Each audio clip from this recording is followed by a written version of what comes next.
I get a lot of flack in the videos that I make of Pentium 4 systems when I call them worthless junk. Even though, I mean, let's face it, at this point, even the oldest Pentium 4 designs are basically 20 years old. It was a platform that really never went anywhere. And was not a very good platform even when it was new.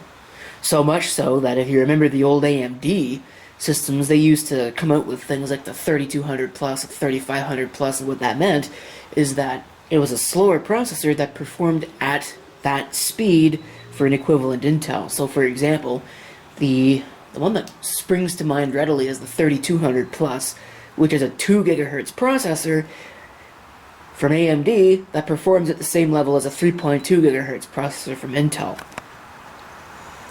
And they weren't kidding. It really was that kind of level of performance. Now, I'm not going to say that the AMD chips were better. Intel certainly had more instruction sets working towards it, and it also, well, let's just face it, they sold better, because Intel ended up in most of the OEM machines. But irrespective of all of that, I get people taking me to task all the time for calling the Pentium 4 worthless junk. And I'm about to do that to a Core 2 Duo in this video, because I'm going to call this thing worthless junk. And it has a Core 2 Duo sticker on it. I might take a lot of heat for this one, because let's face it, the Core 2 Duo is still a fairly useful platform. I mean, with the impending end of support of Windows 10 coming next year, I believe. Yes, next October. They might be a little bit less useful then, but let's face it, Linux exists for a reason. And these things are still fairly capable. They're not video rendering machines, they're not gaming machines, but you could still watch YouTube on them. And that makes them not entirely useless, but take a look around at what you see in e-waste piles, scrap bins, sitting on the side of the road sometimes if you happen to get lucky, although our mandatory electronics recycling world kind of puts a crimp in that style. They're worthless. You can find them for nothing. So it makes no sense to go out and pay even $20, like I did with this one. Which I really only bought for one reason. This is kind of an intriguing setup. This is an HP, which, again, normally I wouldn't buy because I think that HP makes some of the worst computers known to mankind. And if we take a look here, we can see what this really is. I don't know what that product key is. Probably a Windows Vista license. Actually, no, that'd be a Windows 7 license, because it says Pro on it as opposed to Business or Ultimate. This is a Compaq, HP Compaq 6000 Pro, smaller form factor. Nothing special about it. Absolutely nothing special about it. So, again, from an entertainment standpoint, it's really not worth anything. But if we're going to repop the cover, which is a little ajar because it's not really designed well, if you want my honest opinion in the matter. Then we take a look inside, we can see that we're missing the RAM, which is kind of interesting, but also interesting is this setup with some tuck tape and some other interesting things here. This tips up. There's no hard drive, it looks like, right? Well, then what's that? There's no screws in it, so that's why everything is taped. So I don't know what happened, or what the story is behind that, and why there are no screws in anything, but there are no screws in anything. So I bought it purely because it has the hard drive. Now I'm going to have to do something about the RAM. I don't know what kind of RAM this takes. I hope it's DDR2 and not DDR3. If it's DDR3, I'm not totally screwed. I do have some of that sitting around, but not much. You can see here, this actually has the parallel port installed. Look at that. Can't imagine that was a common option for these. This is a proprietary power supply. So if that's dead, then we're done here. You can see there's no ATX connector on this at all. And in fact, the hard drive gets its power from the motherboard. Reminds me a lot of an Apple design. Kind of weird for a PC, but That's how they did it. So I don't know what kind of optical drive this is. Take a look here. This is, well, it's probably a burner of some kind. Super Multi LG. Somebody looks like they've inscribed the word SATA on it. So, I don't know about this one. It's got a PCI slot. That's kind of neat. And a PCI Express that looks like it's probably actually a full-size PCI Express and not just for an Add-to adapter. There's a Sunbeam battery. That's not original. So somebody actually probably cared for this thing once upon a time, but I don't know, maybe it just kind of fell apart. I hope that power supply is good. I know a lot of these HP 6000s have had problems with power supply failures over the years. It's got DisplayPort. So, again, this isn't terrifically... It's not useless from the standpoint of its junk. I'm missing the baffle over the heatsink here, so that might be a problem. At least I assume that would have had a baffle, considering there's no fan on that heatsink. I don't think this heat pipe cooler is going to do everything on its own as a passive unit. There's no microphone on this, it's just a line in and a line out, assuming those match the actual colors there, and the printing on the side. PS2, onboard video, there's the DisplayPort connector and a VGA. Serial, 6 USB ports on the back, and an Ethernet, as well as aforementioned parallel port, which takes up one of your expansion slots. Not that you use very many expansion slots on a small form factor computer like this anyway. On the front, I believe, there are 4 more USB ports. And I guess there's your headphone and microphone. It actually looks like that's a combination headphone microphone, so you could have 2 headphones if you wanted. Again, kind of a neat deal. Kind of reminds me of Apple computers of the time period. And of course, power button. This would have an external facing 3.5-inch drive bay, but of course the hard drive's in that because there's no screws in this system. So let me go ahead and set this up, and we'll see if it actually does anything at all, and see if there's anything on the hard drive. I'm kind of wondering about that because it looks like someone who knew kind of what they were doing owned this previously, so it might be wiped. Well, my fears materialized. I'm sure somebody is already down there yelling at me in the comments, saying, "You moron! All I had to do was do a quick Google search and I could figure out that this thing was a DDR3 system, and yet here you are hemming and hawing about something that would be obvious if you did 2 seconds of research." Well, you gotta factor in to your baseless complaining that this is not a review video. I don't do review videos of computers very often, so I don't really feel a need to do a whole lot of research because that's what the video's for. It's an exploration. I'm learning about this thing as you are. Relax a little bit. Not everything needs to be 100% perfect every time, with excellent B-roll footage and good production values. That's not really what the purpose is. Anyway, so this is a DDR3 system, which is a blessing and a curse. DDR3 memory is obviously faster, but not only that, it also operates much more closer to the bus speed of the computer. You know, this at the very least has a 1066 front side bus, maybe even 1333. And DDR2 tops out at 800, whereas DDR3 has 1066 and 1333 options available. So it runs at the bus speed, which ought to improve performance even more. The curse? Well, because I deal a lot in older computers, DDR3 is not really something that I have a whole lot of sitting around. And the RAM that presented itself most readily is this stuff, which doesn't actually fit. You can see this is sitting slightly proud. I hope it works. If not, I guess I'm going to be hunting down for more DDR3. Because I'm not yet at the point where I've amassed a massive collection of DDR3 memory like I have with DDR2 and older variants. Okay, here we go. Let's apply power. Clicked. Let's press the power switch. If I can find it here.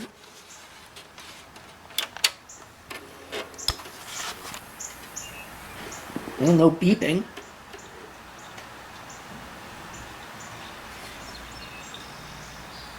I'm not getting anything out of it, though.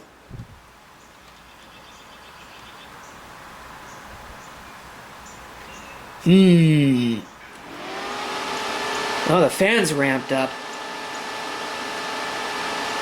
Well, that's not a good sign. Oh.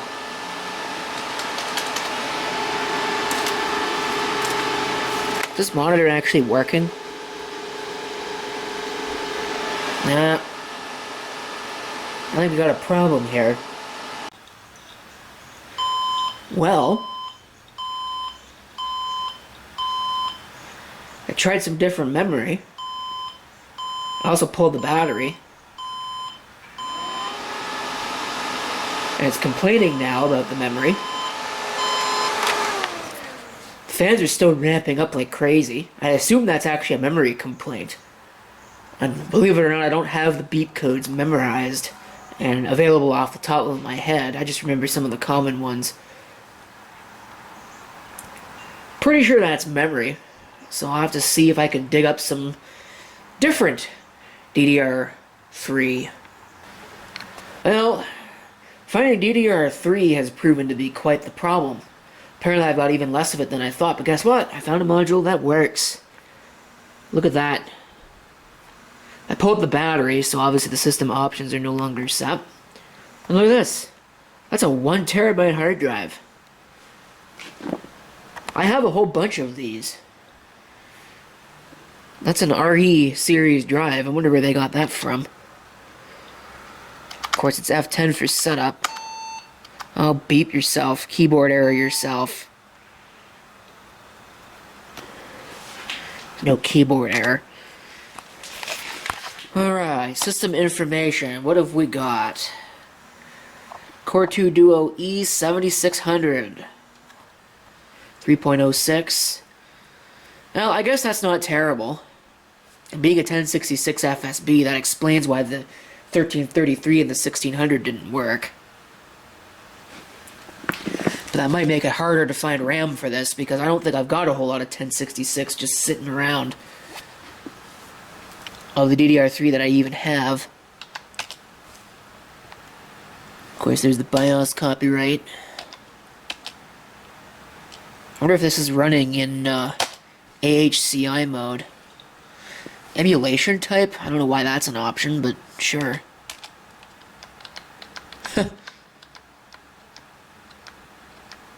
Automatic. I don't want to change any of the settings there. Yeah, it does have AHCI. Okay, so that's good.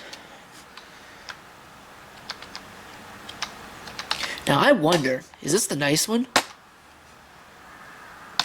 No, it's not quite the nice one. You got to, you have to, and that actually might have been set, and that's maybe why it did that. It was ramping up the fans like it was. Actually, no, it doesn't, because it was doing that after I pulled the battery. But anyway, I guess I'm going to put the battery back, because it's probably good. I'll set this up to my liking, and then we'll see if this boots anything. Alright, save and exit. HP invent. It turned off. And now it's back on again.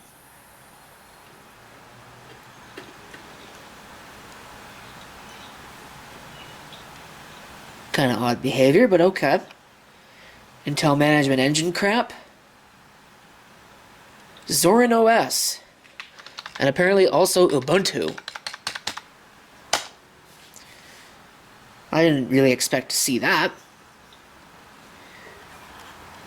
Bunch of errors related to the TPM that you can't see because the sun is reflecting on the screen. Let's stand in front of it here. Maybe stand a chance of seeing something. The Big Z of Doom. Zorin OS is actually a Windows lookalike version of Linux. But it's based on Ubuntu and it's basically the same. I guess whoever owned this, their name was Alex.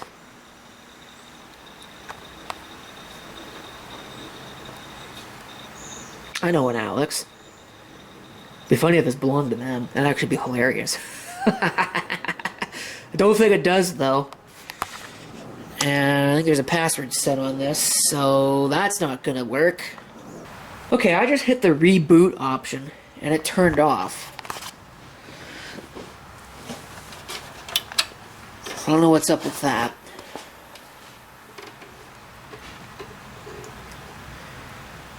Well, let's try taking the Ubuntu option. We'll see what happens.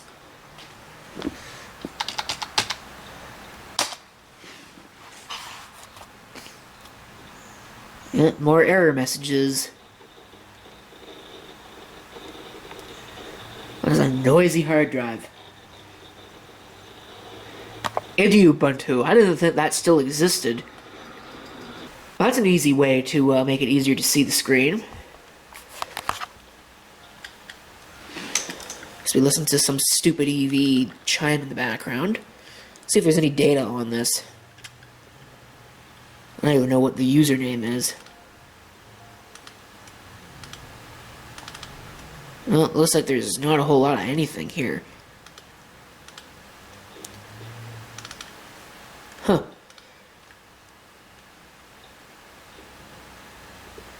There's a lot of volumes on this machine.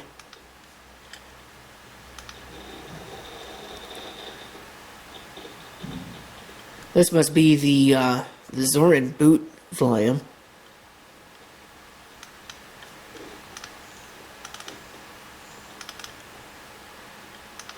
Which is empty. Huh. Wonder what's up with that. What's in the properties? It might be empty. Nope. Because I just can't see anything.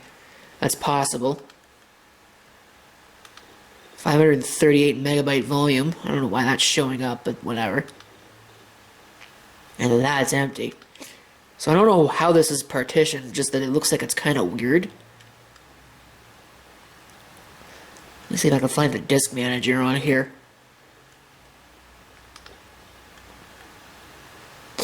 Ubuntu installer. Well, that's odd.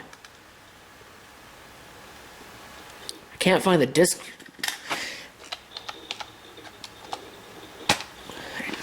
Here it is.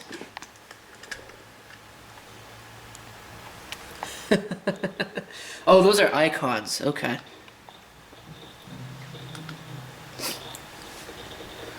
I can't read any of that. The screen's too small. There's a lot of empty space on here. So that's kind of weird. I don't know why this is partitioned the way it's partitioned.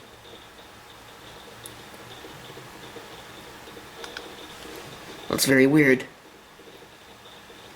I almost wonder if I should just root Zorin and see if there's anything on that. I might just do it.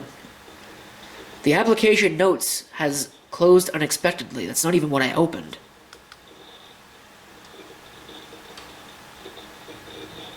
Still doing something. Wonder how hot the CPU's getting without a fan cooling it correctly. I don't know if that's ever going to open. Lots of programs installed on here. Oh, there it goes. Anything in the history that's even remotely interesting to look at? Nope.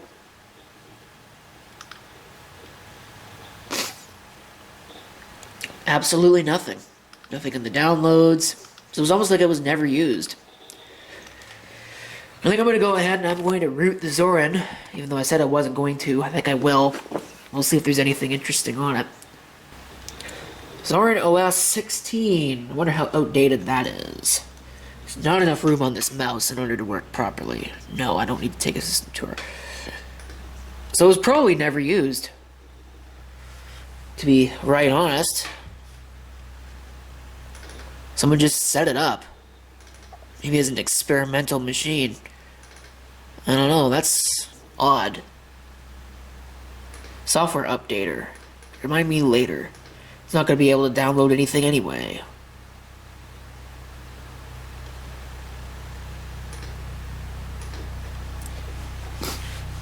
Was anything on here ever used?